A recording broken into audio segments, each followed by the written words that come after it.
तो जैसे आप सभी को पता है कि हमारी सीरीज़ स्टार्ट हुई हुई है। उस सीरीज़ में हम चैप्टर 2 पे पहुँचे हैं और चैप्टर 2 का नाम है पोलिनोमियल्स। तो हम पोलिनोमियल्स का हमारा बेसिक भी कंप्लीट हो गया है।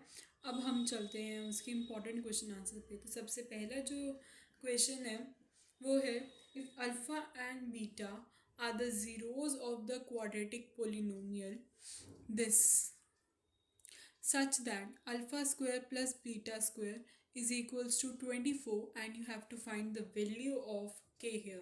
ठीक है, सो हमेशा गिवन और टू प्रूफ को लिखने के लिए आपको क्या मिलते हैं, 1 मार्क्स तो मिलता ही है बोर्ड की तरफ से। ठीक है, तो हम वो स्टार्टिंग में तो सबसे पहले हर क्वेश्चन में वो लिख के आएंगे। अब देखो हमारे पास ये वाली इक्वेशन जो है गिवन है।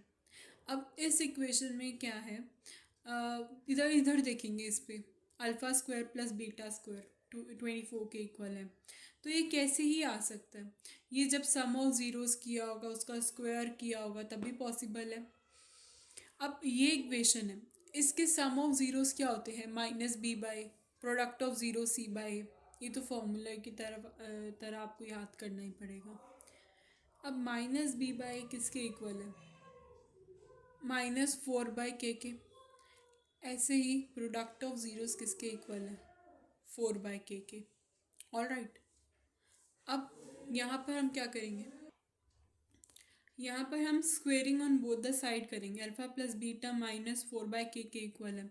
Squaring on both the side, यहाँ पे आपको साइड में लिख के आना पड़ेगा, squaring on both the side. फिर alpha square beta square plus में 2 alpha beta is equals to 4 का स्क्वायर 16 अपॉन में k स्क्वायर। अब अल्फ़ा स्क्वायर बीटा स्क्वायर की वैल्यू दे रखी थी 24, पुट करो। ठीक है, बस हमने क्या किया, वैल्यू 24 पुट करी और 2 को अल्फ़ा बीटा हमने निकाल लिया। हमेशा कुछ भी इस टाइप के क्वेश्चन है ना, दोनों चीज़ निकाले, और अल्फ़ा बीटा भी और अल्फ़ा इंटू बीटा भी। ठीक है, तो यहाँ पर बेसिकली हमें अल्फ़ा और बीटा की वैल्यू निकालनी होती है जो कि हमें गिवन नहीं होती। अल्फ़ा प्लस बीटा तो पता लग ही जाता है ऑफ कोर्स, बट अल्फ़ा और बीटा इंडिविजुअल तो नहीं पता होता। वो तो जब हम सॉल्व करेंगे पूरा क्वेश्चन तभी पता लगेगा। या तो मिडिल टर्म स्प्लिट से कर सकते हैं या हम डिस्क्रिमिनेंट का फॉर्मूला लगा सकते हैं। ठीक है, सो अब इधर देखो, यहाँ पर वेट अ सेकेंड, इधर यहाँ पे आ गए। अब हमने यहाँ पे ध्यान से देखना, मैंने क्या किया, 24 प्लस 8/k 16k स्क्वायर। अब मैंने क्या किया, इस 16k स्क्वायर के पास ये -8 स्क्वायर इधर आ गया, माइनस इधर आ गया, 24 उधर रह गया। बस मैंने इसे उल्टे मतलब ऐसे यहाँ से लिख दिया, 16 की तरफ से लिख दिया, बस मैंने इसे घुमा दिया, उल्टा लिख दिया। ठीक है, अब ये आ गया। हम क्या करेंगे, जो भी चीज़ बड़ी होती है, अगर 3 और 9 है नीचे, तो हम एलसीएम में क्या लेते हैं, 9, क्योंकि एलसीएम का मतलब क्या होता है, लीस्ट, लेकिन काम कैसे करता है, बड़ा। बड़े में 9 आएगा ना एलसीएम, 3 और 9 का तो वैसे भी 9 ही होना था। ठीक है, तो अब यहाँ पे क्या आ जाएगा, k स्क्वायर। उसके बाद बस एलसीएम लेंगे, पहले 4 कॉमन लिया, फिर 2 कॉमन लिया, आप डायरेक्ट 8 भी कॉमन ले सकते हो। ठीक है, मैंने तो पहले ऑलरेडी सॉल्व किया था ताकि आपको इसमें कोई कन्फ्यूजन ना हो, इसलिए मैंने साइड में भी लिख दिया, और पहले 4 से कॉमन ले लिया, फिर 2 से कॉमन ले लिया। ठीक है, अब इधर देखो साइड में, यहाँ पर मेरे पास ये वाली बन गई, k square plus 3k square plus k -2 is equals to 0। अभी k स्क्वायर कहोगे मैम ये कैसे कटा, अब मैंने जब ये इसका बेसिक में भी बताया था, जब भी हम कोई इक्वेशन बनाते हैं, हम यहाँ साइड में ब्रैकेट के बाहर यहाँ पर एक k कांस्टेंट लगाते हैं। अब एक बार k कांस्टेंट ये मत समझ लेना यही वाला k कांस्टेंट मतलब कोई भी इक्वेशन होती है तो हम यहाँ पर k लगाते हैं। अगर सपोज यहाँ अगर आपके पास x है तो मैं तब भी यहाँ पे k कांस्टेंट, ये k है, k कांस्टेंट लगाऊंगी। ठीक है, यही होता है ना। तो ये k कांस्टेंट का क्या मतलब होता है, लाइक मैंने इसे क्या किया, इस पूरी इक्वेशन को k स्क्वायर से मल्टीप्लाई और k स्क्वायर से क्या कर दिया, डिवाइड। तभी तो मेरा ये कैंसिल आउट होता है, तभी तो मेरा ये क्या हो जाता है, एक तरह से कैंसिल आउट हो जाता है। यहाँ तो चलो बाय चांस सेम हो गए के।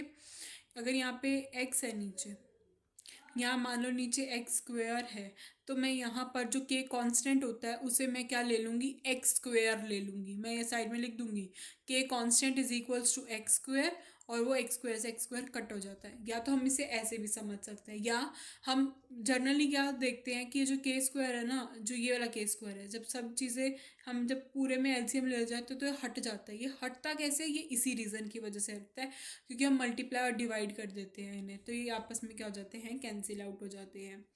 और इधर जाके फिर हम कहते हैं कभी यार तो यहाँ पे एलसीएम है, तो हम कहते हैं वो जीरो के पास चला गया। ठीक है, तो अब इतना समझ आ गया। अब मैंने इधर देखा, अभी चैप्टर 2 का कॉन्सेप्ट है ही नहीं कि यहाँ पर आप डिस्क्रिमिनेंट का फॉर्मूला लगा के देखो, ये चैप्टर 4 का कॉन्सेप्ट है। बट ये कॉन्सेप्ट भी आप समझ लो, क्योंकि इससे क्या होता है, क्वेश्चन बहुत ज़्यादा इजी हो जाते हैं सॉल्व करने के लिए। मैंने बेसिक में नहीं बताया ये, बट मैं इसमें आपको करके बता दूंगी। यहाँ हम मिडिल टर्म स्प्लिट लगाएंगे, बट मुझे लगा यहाँ मिडिल टर्म स्प्लिट हमारे लिए बहुत ज़्यादा कॉम्प्लिकेट बन जाएगी। मतलब इसका आंसर है -1 और 2/3, बट ये हम मिडिल टर्म स्प्लिट से तो नहीं निकाल सकते, और इसकी कोई मिडिल टर्म स्प्लिट बन नहीं रही थी, तो इसलिए मैंने सोचा कि यहाँ पे डिस्क्रिमिनेंट का फॉर्मूला लगना चाहिए। तो डिस्क्रिमिनेंट क्या होता है? डिस्क्रिमिनेंट होता है जब भी हमारे पास मिडिल टर्म स्प्लिट नहीं लग रही होती, तो दूसरा ऑप्शन होता है डिस्क्रिमिनेंट का फॉर्मूला लगाना। ये D stands for discriminant. Discriminant का फॉर्मूला क्या होता है? b² - 4ac। ठीक है, अब ये लगा के हम ये, मैंने इसे x के इक्वल रखा है। यहाँ आप किसके इक्वल रखोगे? यहाँ आप रखोगे इसे k के इक्वल रखोगे। अब यहाँ पे आप इसे k के इक्वल रखोगे, क्योंकि ये जो वैल्यू है वो k की आएगी। अगर यहाँ x होता तो x क्या आती? मैंने ये जो ये लिखा हुआ है ना, ये मैंने उसी को समझाने के लिए लिखा हुआ है। ये अभी हम इस पे बाद में आते हैं।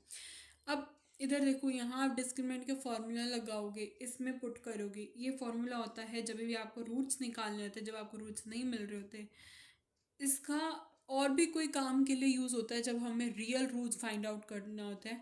जब अगर आपको चैप्टर 4 पता होगा तभी आप इसे अच्छे से समझ सकते हो। बट मैं ट्राई करूँगी कि यहाँ पे आपको समझ आ जाए। ये डिस्क्रिमिनेंट का फॉर्मूला होता है और ये रूट्स निकालने का फॉर्मूला होता है। तो अभी हाल फिलहाल के लिए इतना समझ लो कि अगर हमारे पास मिडिल टर्म स्प्लिट नहीं लगती तो हम ये वाला फॉर्मूला लगा लेते हैं रूट्स का।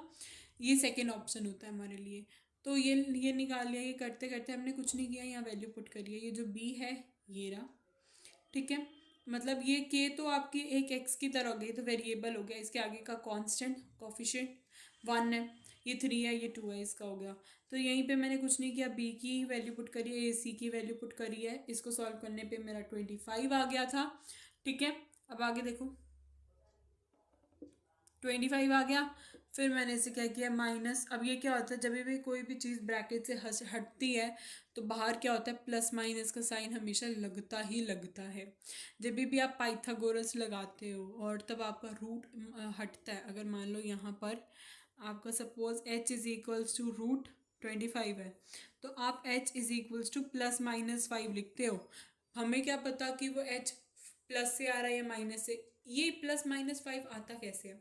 अगर आप 5 का स्क्वायर करोगे तब भी आपको 25 मिलेगा। अगर आप -5 का स्क्वायर करोगे तब भी आपको 25 मिलेगा। तो उसका कोई भी वो नहीं होता, तो इसलिए यहाँ पे प्लस माइनस लिखते हैं। और अगर हम डिस्टेंस निकालना है तो हम तो माइनस को निगलेक्ट करते हैं, इसलिए हम जर्नली प्लस लेके चलते हैं। ठीक है, और अब यहाँ पे देख लो, हमने यहाँ पे क्या किया, सिर्फ वैल्यू पुट करी है। प्लस माइनस है, एक बार मैंने यहाँ माइनस लगा दिया, एक बार मैंने यहाँ का साइन प्लस लगा दिया। दो वैल्यू आ गई मेरे पास के की। सी, मेरे पास के की दो वैल्यू आ गई, मैं दोनों इसमें पुट कर दूंगी ना इस इक्वेशन में, तो क्या आ जाएगा, 0 मिल जाएगा रिजल्ट। अब मैंने यहाँ पे के क्यों लिखा? अगर मेरे पास यहाँ कोई भी वेरिएबल होता, एक्स होता, वाई होता, तो मैं वो यहाँ पर क्या कर देती, डायरेक्टली पुट कर देती। ठीक है, सो ये वही क्वेश्चन है। जैसे यहाँ पे मान लो अगर एक्स है तो मैं यहाँ एक्स पुट करती, वाई होता वाई पुट करती। ठीक है, तो ये और अच्छे से समझ आएगा जब हमारे पास चैप्टर 4 का भी एक स्ट्रॉन्ग बेसिक होगा। ठीक है, सो बस यही था क्वेश्चन। यहाँ पर के की वैल्यू -1 और 2/3 आई है। So thank you very much and like and subscribe to my channel. Bye bye.